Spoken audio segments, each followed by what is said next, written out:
Yes, dividend policy, लाभांश नीति, आज हम पढ़ेंगे वाल्टर फार्मूला। और एमबीएस यूनिवर्सिटी के जो सेकेंड ईयर के विद्यार्थी हैं उनका एक पेपर है, ईएफएम का फर्स्ट पेपर, फाइनेंशियल मैनेजमेंट, वित्तीय प्रबंध। और वित्तीय प्रबंध के अंतर्गत जो सिलेबस है उसके अंतर्गत अपना डिविडेंड पॉलिसी के पूरा चैप्टर है। आज डिविडेंड पॉलिसी के अंतर्गत कि लाभांश का वितरण कंपनी के अंशों के बाजार मूल्य को प्रभावित करता है।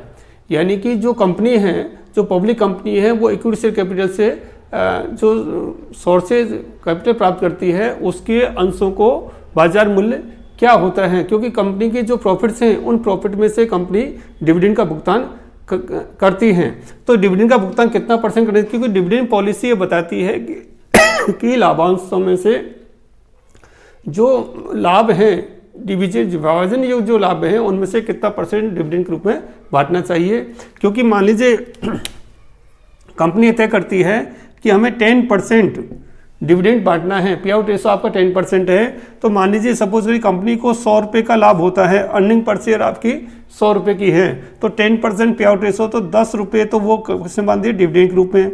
अब बाकी के जो बचेंगे 100 माइनस 10 ये आपके हो जाएंगे रिटर्न। 90 रुपये आपने कंपनी में रिटेंशन कर दिया कि कंपनी में अंतर्गत रह जाएंगे। तो हमने जो कंपनी के अंतर्गत जो री इन्वेस्टमेंट किया है इसको कहते हैं प्लेइंग बैक ऑफ प्रॉफिट्स। तो उससे कंपनी की जो संपत्ति मूल्य है, आगे ज़्यादा लाभ होगा तो ज़्यादा लाभांश वितरण करेंगी, तो वो भी कंपनी के अंशों के जो बाजार मूल्य है उसको जो डिविडेंड हम बांटते हैं वो प्रभावित करते हैं। ये प्रोफेसर जेम्स ई वाल्टर ने जो बात कही है वो एक कहते हैं कि जो प्रबंधक हैं डिविडेंड पॉलिसी तय करते समय ये बात का ध्यान रखें कि जितना हम लाभांश का वितरण करेंगे उसका कंपनी के जो अंश हैं, बाजार मूल्य है, उसको प्रभावित करेंगे। यानी कि कंपनी का जो संपत्ति मूल्य है उसमें प्रभावित होता है। तो प्रोफेसर वाल्टन ने 3 तरह की स्थितियां बताई हैं। पहली स्थिति तो ये बताई है कि विकासशील फर्म जो कि R is greater than KE, R का मतलब यह होता है internal rate of return of the firm, और KE का मतलब cost of capital of the firm.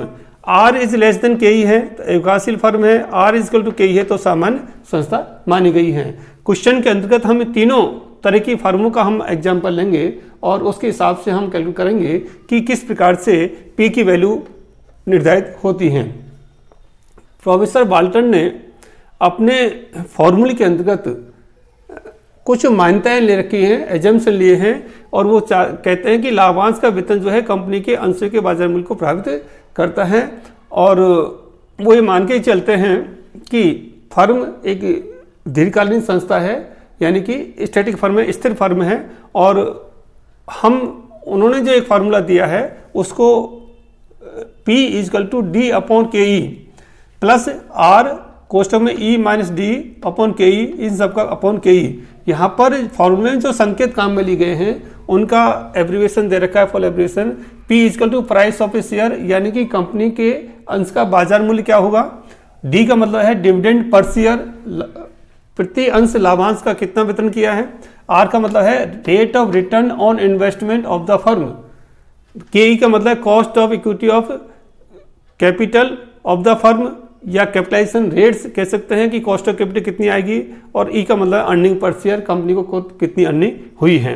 यहाँ पर हम एक क्वेश्चन ले रहे हैं। फर्म मान लीजिए फर्स्ट नंबर की है, इसकी R है 12%, KE है 8% और अर्निंग पर शेयर में 10 रुपये प्रति शेयर की है। सेकंड फर्म है 6% R है, KE 8% है, E आपका 10 रुपये है। थर्ड नंबर की फर्म है, R आपका 8% है, KE भी 8% और E भी आपका 10 रुपये प्रति शेयर से है। तो देखिए देखिए R यहाँ 12% है, KE 8% है, R is greater than KE first number की फर्म होगी जिसको हम कहेंगे विकासशील फर्म।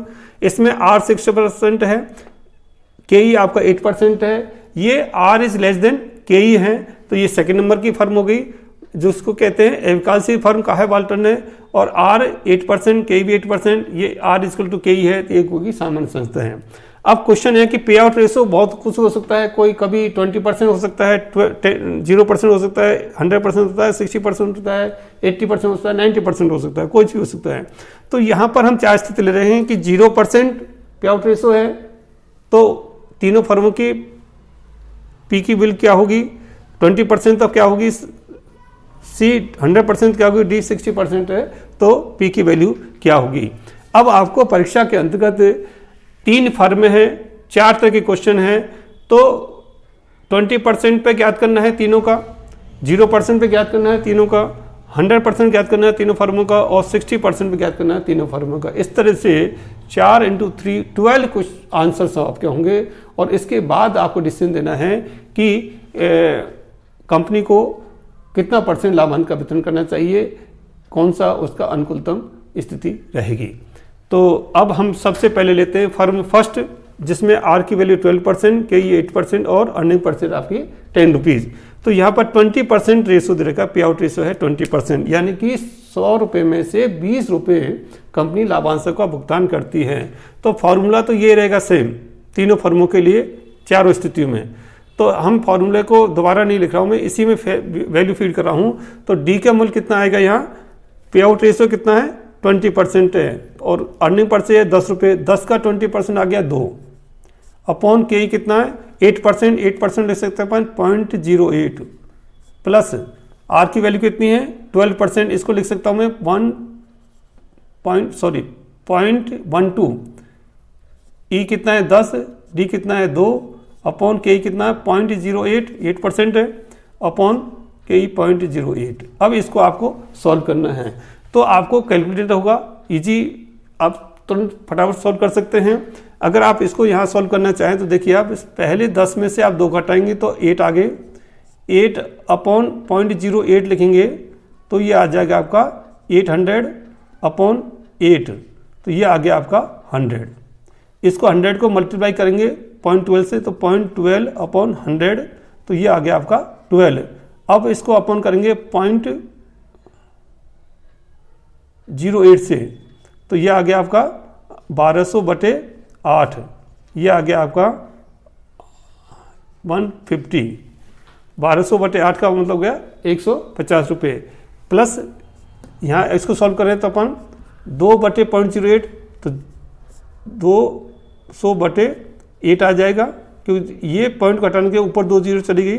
अब 200 में 8 का भाग दिया तो ये कितना आ गया, 8 दूनी 16, 25 2 25, तो 25 प्लस 150, ये आ गया आपका 175 रुपये। 175 फर्स्ट फर्म की पी की वैल्यू आई, यदि पे आउट रेशो 20% रखा जाता है तो। अब इसी तरह से हम सेकंड फर्म का 20% से ज्ञात करेंगे। डी की वैल्यू कितनी है, इसमें भी 2 है, 20% पे आउट है, के ई दोनों में सेम है 0.08, प्लस आर की वैल्यू चेंज होगी 0.06, ई 10 रुपये माइनस डी 2, 0.08, के की वैल्यू सेम है 0.08, ये आ गया। अब इसको यदि हम कैलकुलेट करते हैं तो आप देखिए 10 में से 2 गए तो 8, 8/0.08, इसका आ गया 100। इसको इससे गणना किया तो 0.6 आ गया, 6/0.08, यह आ गया 600/8, तो इसका गया 856 और 75, प्लस अब इसका पॉइंट जो 0.8 के 2 में भाग दे रहे हैं तो अपन कितना आएगा इसमें 25, तो इसका आ गया आपका 100। ठीक है, अब आप फर्म थर्ड का भी ले सकते हैं इसी तरह से। फर्म थर्ड में क्या है, 20% पे आउट से है, आर की वैल्यू और के की वैल्यू समान है, तो डी की वैल्यू लेंगे तो अपन वही आएगी। सेकंड फर्म को मैं यहीं कैलकुलेट कर रहा हूँ, 2/0.08 प्लस आर कितना है इसमें 0.08, 10 माइनस 2 अपॉन के कितना है 0.08 अपॉन 0.08। ठीक है, तो अब 10 में से 2 गए तो कितना बचे 8, 8/0.08, इसका आ गया 100, इसको मल्टीप्लाई 0.08 से, तो ये हो गया 8 अपॉन 0.08, ये इसका आ गया 100 वापस।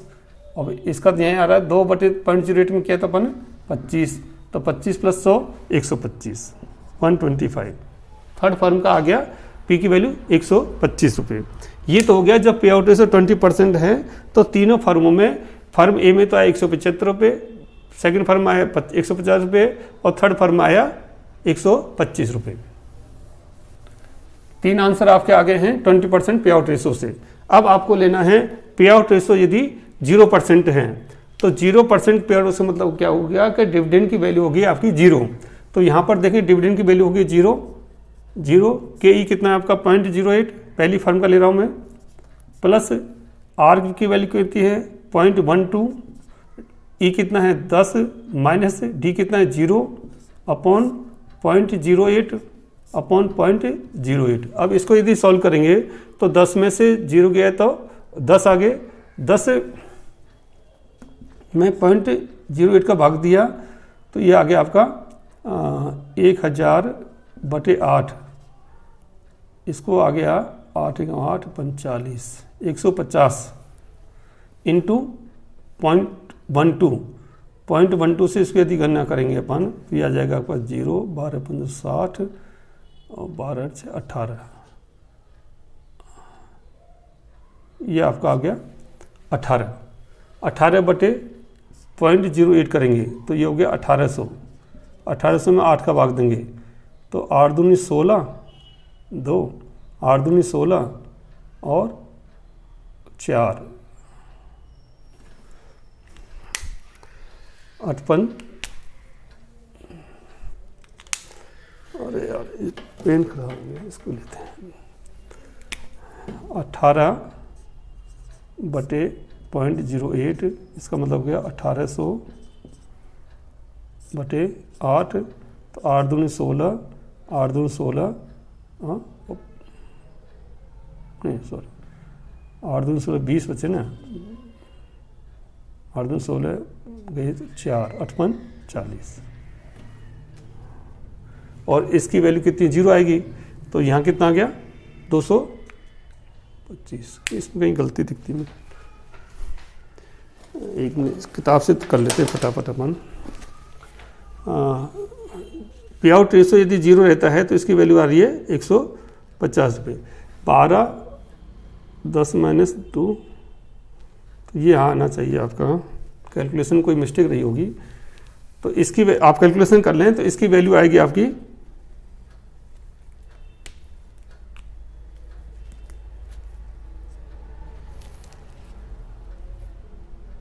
0% रहती है ना, तो 187.187 आएगा। 187 पॉइंट मैं आंसर लिख देता हूँ, आप टैली कर लेना। सॉरी